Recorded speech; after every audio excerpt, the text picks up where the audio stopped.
Topic है जी hospital infection या hospital acquired infection, जिनको हम कहते हैं नोसोकोमियल इन्फेक्शन। क्या कहते हैं?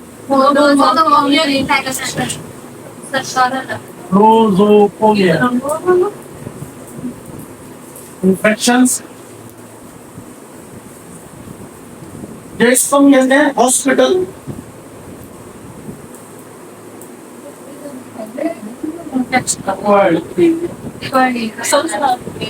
इन्फेक्शन। यानी सिंपल वर्ड में अगर आप पता है ना, आप ले मैन लेकिन ऐसे इन्फेक्शन जो हॉस्पिटल में आप गए और आपको लग गए, ऐसे इन्फेक्शन आपको हुआ जब आप हॉस्पिटल में गए तब आप हो गए। मतलब infections acquired during the health care services। क्या इन्फेक्शन हुआ, आपने क्या किया? अक्वायर किया।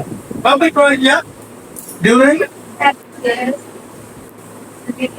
Health care services. Health care services मतलब जब आपकी ट्रीटमेंट चल रही थी, जब आप हॉस्पिटल में थे, तब आपको जब इन्फेक्शन हो जाता है तो उसे कहते हैं नोसोकोमियल इन्फेक्शन। मतलब हॉस्पिटल में आप जेर इलाज है और उस टाइम आपको क्या पैथोजन आप बॉडी में एंटर करता है, तब जब इन्फेक्शन करता है तो उसको आगे इन्फेक्शन को कहते हैं नोसोकोमियल। मतलब again during health care services, जब आपको हेल्थ से रिलेटेड सर्विसेज प्राप्त की जा रही। और मोस्टली ये जो स्प्रेड करते हैं ना नोसोकोमियल इन्फेक्शन, स्प्रेड बाय कौन इसको स्प्रेड करता है? जो हेल्थ केयर प्रोवाइडर होता है, यानी जो हेल्थ केयर सर्विस प्रोवाइडर, ऐसा बंदा जो आपको हेल्थ की फैसिलिटीज, हेल्थ फैसिलिटीज दे रहा हो, मैं नर्स हो सकती है, डॉक्टर हो सकता है, सर्जन हो सकता है, ठीक है, उससे ये क्या करते हैं? स्प्रेड करते हैं। व्हाट आर द नोसोकोमियल या hospital acquired infection? Infections spread या acquired during health care services, और it is spread by health care service provider। जो आपको हेल्थ केयर की सर्विसेज दे रहा हो उसको कहते हैं हेल्थ केयर प्रोवाइडर, उससे स्प्रेड हो रही है। और इसमें आ जाता है इन्फेक्शन जिसे कहते हैं एट्रोजन है।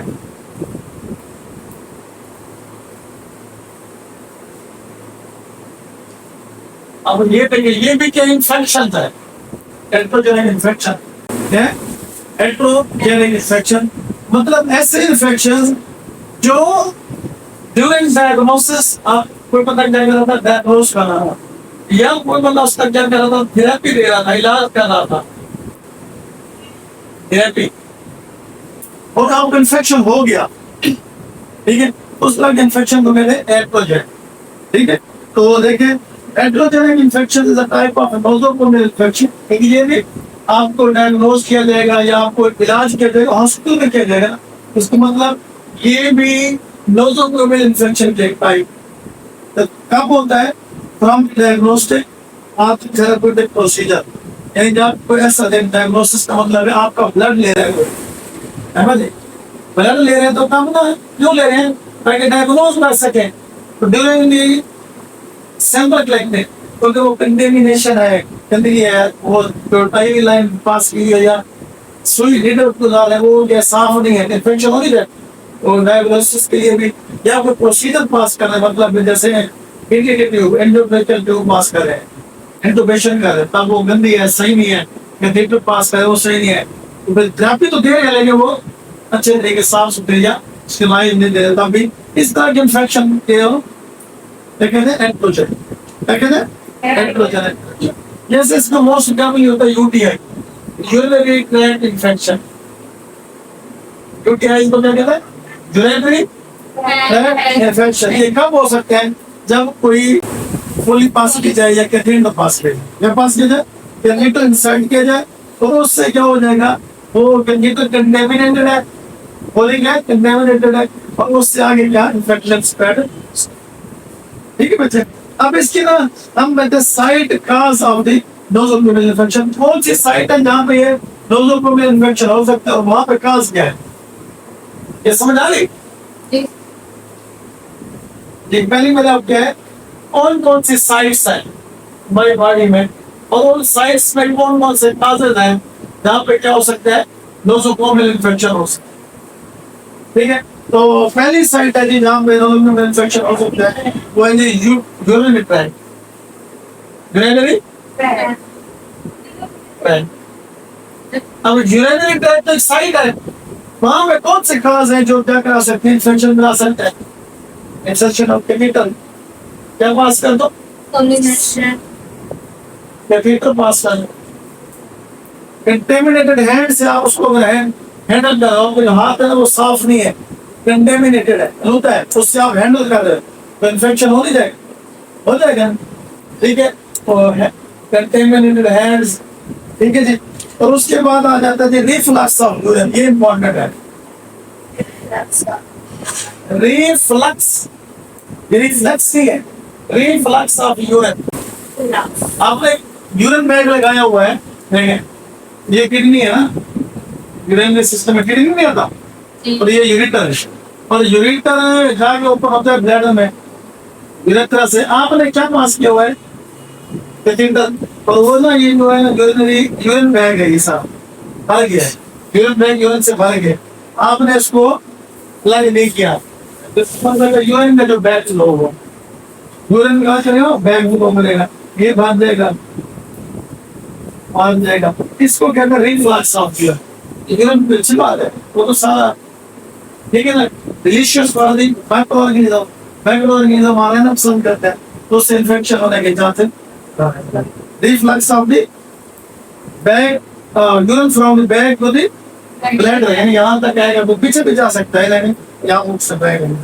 अच्छा, उसके बाद दूसरा है रेस्पिरेटरी ट्रैक्ट, दूसरे साइड कौन सा है, रेस्पिरेटरी ट्रैक्ट कौन से होते हैं, लंग्स, नाक, ठीक है ना, उसके बाद ब्रेकिया, लेरिंक्स, ब्रोंकाई, लंग्स, ये सारे रेस्पिरेटरी ट्रैक्ट है। ये साइड क्लियर है, यहाँ पे कौन से काजेज हैं जो इन्फेक्शन करा सकते हैं, तो इसमें क्या है, बंदा क्या है, अनकॉन्शियस है, अनकॉन्शियस कौन सा होता है, बेहोश बंदा है, और उसको क्या कुछ उससे निकला और वो मुंह से कहाँ चला गया, उसके लंग्स में चला गया, जैसे क्या एस्पिरेशन, जैसे एस्पायर करेगा इन्फेक्शन होगा, उसको डेथ हो जाए, इसको कहते हैं aspiration during the in the unconscious.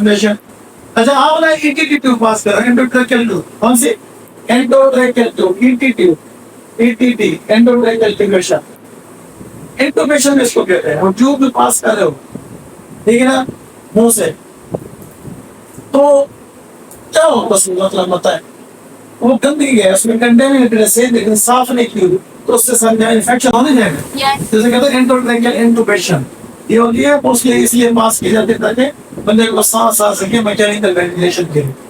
अच्छा, उसके बाद होता है नेक्स्ट है एलिमेंट्री कैनाल। एलिमेंट्री ट्रैक्ट कौन से, आपका जीआईटी, तो जीआईटी में क्या काज हो सकता है, आपने जो हैंड सही तरीके से वॉश नहीं किया आपने, आप उसको जो फूड दे रहे हो कंटेमिनेटेड नहीं हो, ठीक है, और उसके बाद क्या वाटर दे रहे हो, मिल्क दे रहे हो, जीआईटी में जाएगा ना, तो गंदा होगा। अगला है सर्जिकल वाउंड, कौन से, सर्जिकल वाउंड मतलब आप ना जो हैंड वॉशिंग टेक्निक है उसको सही तरीके से अप्लाई नहीं किया, अपने हाथ से नहीं धोए, स्किन को उतना सही तरीके से तैयार नहीं किया, ठीक है, वाउंड के ऊपर सर्जरी करके ना स्किन को अच्छे तरीके से साफ नहीं किया। अच्छा, उसके बाद तो अपने इंस्ट्रूमेंट है जिससे हमें सर्जरी करनी है, वो भी सही तरीके से स्टेलाइज नहीं किए, और उसके बाद क्या है, एसेप्टिक टेक्निक भी हमने यूज नहीं। अच्छा, उसके बाद आ जाता है बेटा कौन सी, ब्लड स्ट्रीम, यहाँ पे जो ब्लड में यानी तो आप ना आईवी फ्लूइड दे रहे हो वो साफ नहीं है, तो आईवी पास की हुई है वो भी ठीक नहीं है, कंटेमिनेटेड है। अच्छा, जो नीडल दे रहे हो, ट्यूब्स लगा रहे हो, वो भी बिल्कुल कंटेमिनेटेड है।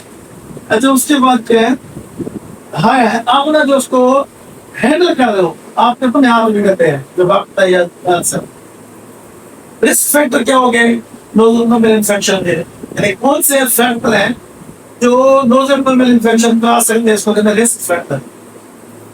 इसको क्या कहते हैं, रिस्क फैक्टर। कौन से फैक्टर है जिसकी वजह से नोजल इन्फेक्शन हो सकता है, दोस्तों पहला जी, अगर आप स्किन ब्रोकन हो जाए, इंजरी हो जाए, और म्यूकस मेम्ब्रेन में इंजरी हो जाए, तो सांस इन्फेक्शन होने के चांसेस बढ़ जाएंगे, कब हो जाएंगे, स्किन आपका जो पहला फिजिकल बैरियर है, दूसरा है जी यूरिन, ये जो है ना ऑब्स्ट्रक्शन है जो यहाँ पे, तो बैक जब रिफ्लक्स हो जाएगा यूरिन, ये भी रिस्क फैक्टर। तीसरा है जी हीमोग्लोबिन के लेवल आपके अंदर कम हो जाए, तो आपका हीमोग्लोबिन कम होगा, आप अनीमिक होंगे, अनीमिक होने में ज्यादा इन्फेक्शन हो सकता है, इम्यूनिटी कम होगी। एज अगर बंदे की ज्यादा हो, एजर पेशेंट है, उसमें भी रिस्क फैक्टर है। अच्छा, उसके बाद दूसरा कौन सा है, जो छोटे बच्चे हैं, न्यू बेड्स, उनकी इम्यूनिटी नहीं होती, वो हॉस्पिटल में जाएंगे इन्फेक्शन हो जाएगा। अच्छा, उसको कैसे बचा जाए? Prevention of the hospital infection, पहला तो प्रॉपर हैंड वॉश करना चाहिए, डॉक्टर को या नर्स को भी। स्टेरिलाइज और जो इंस्ट्रूमेंट यूज किए जाते हैं सर्जरी के लिए या ट्यूब पास करने के लिए, वो प्रॉपर स्टेरिलाइज होना चाहिए, रुदा ना हो। अच्छा, उसके बाद क्या है, पेशेंट को ना अगर कम्युनिकेबल डिजीज है तो उस पेशेंट को अलग आइसोलेट रखना चाहिए ताकि वो डिजीज दूसरों को ना स्प्रेड हो। Isolation of the patient in the case of communicable disease, ठीक है। और उसके बाद क्या करना चाहिए जी, जनरल हाइजीन का भी ख्याल करना चाहिए। ओवरऑल जो वार्ड का माहौल है, डॉक्टर का अपना जो रूम है, नर्सिंग रूम है, नर्सिंग स्टेशन है, उनको साफ सुथरा रखना चाहिए। और वैक्सीन का इस्तेमाल करना चाहिए, ग्लव्स पहनने चाहिए, गाउन पहनना चाहिए, और जो गंदी चीजें उनको फौरन डिस्कार्ड करनी चाहिए। जैसे ग्लव्स उतार रहे तो बंदा महंग दो, डिस्कार्ड कर दो। संजय वगैरह जैसे लीडर को तोड़ देते हैं, पता ना, वो डिस्कार्ड कर दो। और उसके बाद है ना जो क्या होगा, इसके बाद जो सर्विलेंस करो, वहां पर उसको देखो क्या करें, ठीक है ना। तो ये हो गया थी कि आप नोज़ोकोमियल इन्फेक्शन क्या होता है, एंट्रोजेनिक इन्फेक्शन क्या होता है, और भी कौन सी साइट्स है, और उस साइड में कौन से काज है नोज़ोकोमियल इन्फेक्शन के, कौन से रिस्क फैक्टर है, और कौन सी क्या प्रिवेंशन है, जिससे आप नोज़ोकोमियल इन्फेक्शन से बच सकते हैं। ठीक है जी। अब अगला इंशाल्लाह मेडिकल एंड सर्जिकल के सर्विसेज, बहुत इंपॉर्टेंट टॉपिक है कि मेडिकली या सर्जिकली कौन सी टेक्निक्स यूज की जाए जिससे सबसे जो